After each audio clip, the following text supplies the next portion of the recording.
This story is basically about a 17-year-old girl named Suzu in high school who had a beautiful singing voice as a kid, but after her mother died in a river accident, it seemed to always give her anxiety and trouble her. She has a crush on this popular dude in school who's also Suzu's best friend as a kid, Shinobu, and is jealous of this super pretty popular girl from her school, Ruka. Her best friend is a computer girl boss, Hiroka, and they are basically the Disney loner girls troupe. That's honestly all you need to know about the characters for now. In this universe, there's a popular virtual game called You, or The World of You, and it's as popular as TikTok, but everybody all ages has it, and it's not as ruined. Hiroka basically begs her to join it, and with biometric technology, it scans the player's true hidden strength. Of course, Suzu's strength was singing, which led to this iconic TikTok sound if this is what you're here for. With its unique body sharing technology, you was able to draw out a user's hidden strength. I can finally sing again.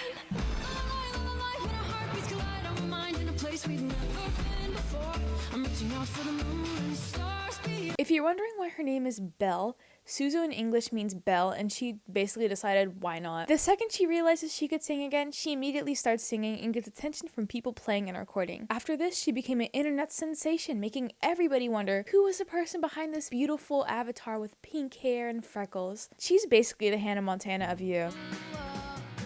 Here's where the climax comes in. Because Belle is basically the most popular person on You, she decides to have a concert in this huge circular dome with about 4 million people, and a person with a dragon avatar, who's very well known, decides to come in and terrorize the concert. Security tries to stop him, but they are very unsuccessful, which leads to the owner coming out and just saying, "Bro, you've gone too far this time. You can't keep doing this, bro."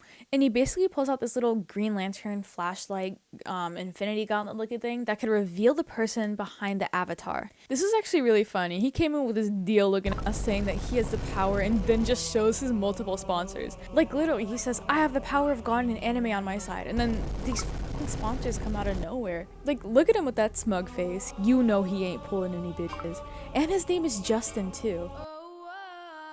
Anyways, as the dragon is flying away, Belle sees on his back that he has multiple reoccurring bruises, and she's like, "Bro, I should help him." Belle decides to travel to the back alleyways of You and tries to figure out where the dragon lives. Belle then gets greeted by these robot AI fairies who try to lead her away. Then what seems like a guardian angel fairy leads her to the castle. Belle encounters the dragon and tries to tend to his bruises, but the dragon, rightfully so, tells her to go away, and Belle in fear runs away. As Belle is leaving the alleyway, she sees Justin with his Discord mod staff, and they start questioning her if she knew about the dragon, blackmailing her with a green crystal that could reveal her true self. And if you watch Beauty and the Beast, where the beast saves Belle from the wolves, it's basically the same. The dragon gets badly injured, saving Belle from the head admins, and Belle, feeling responsible, stays with the beast and helps him with his injuries. At this point, the plot of this movie and Beauty and the Beast are very identical, so if you hear me referring to the dragon as the beast, it's basically the same thing. After this event happened, the two of them, platonically, got closer together. For example, the beast got a little bit more vulnerable with Belle and allowed her to hug him. And in return, Belle wrote a song for Shinobu, and instead of hiding it from people, she shared it with the beast and they shared a dance together. It was such a beautiful scene, by the way. Keep in mind, this whole time,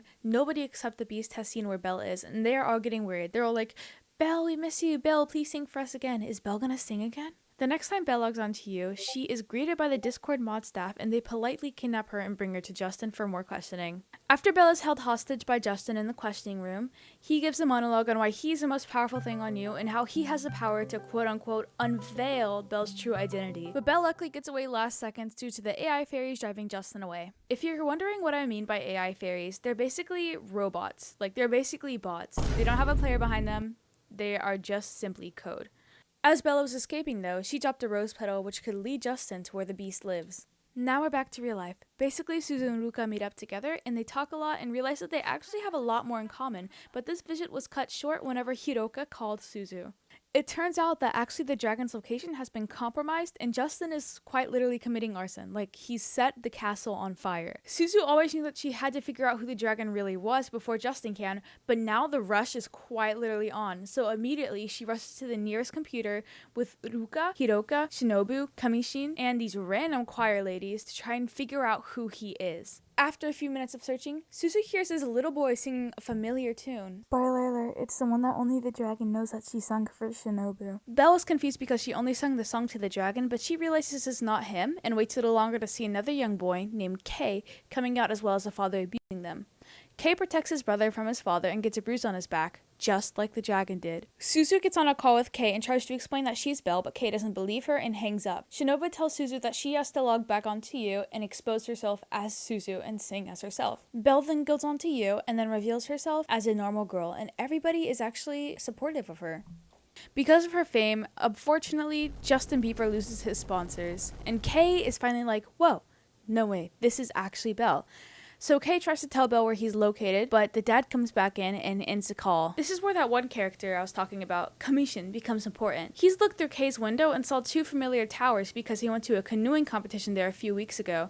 So he told Suzu immediately around the place where he's located. After she hears this, she goes on a train ride to try and find where Kei is. She doesn't know his address, so she goes from neighborhood to neighborhood trying to figure out which house is his. And then she sees the boy that was actually singing on the live stream roaming the streets. Once she found the little boy, she also found Kei, and they were also happy to find each other. Later on, the dad comes out in a rage to find all of them together, and Suzu basically protects them by having a fucking staring contest. The ending is basically Kei and Suzu saying their congrats to each other, and the movie ends. You may be wondering, what happens after? Is the dad in jail? And the answer is, I have no fucking idea. The movie literally ended with Suzu and all of her friends staring at clouds like they were fucking Mayuri from Steins Gate. There are some plot holes in this, and it's just kind of all around. In my opinion, I would give this like a solid 6 out of 10. The graphics and songs were amazing, I gotta say that. But the plot was kind of like all over the place, I guess you could say. Like, there are some characters added in just for the ending. For example, the choir ladies, they were just kind of there, and I really don't know what purpose they served. But one part that was super weird to me is they literally mentioned pedophilia. Like, the choir director said that she sung a song for somebody in, like, I think 7th or 8th grade. I don't exactly remember. But it was just really weird for me. If you made it this far into the video, thank you so much for watching. If you can, please consider liking or subscribing, and comment down below what you want me to do next.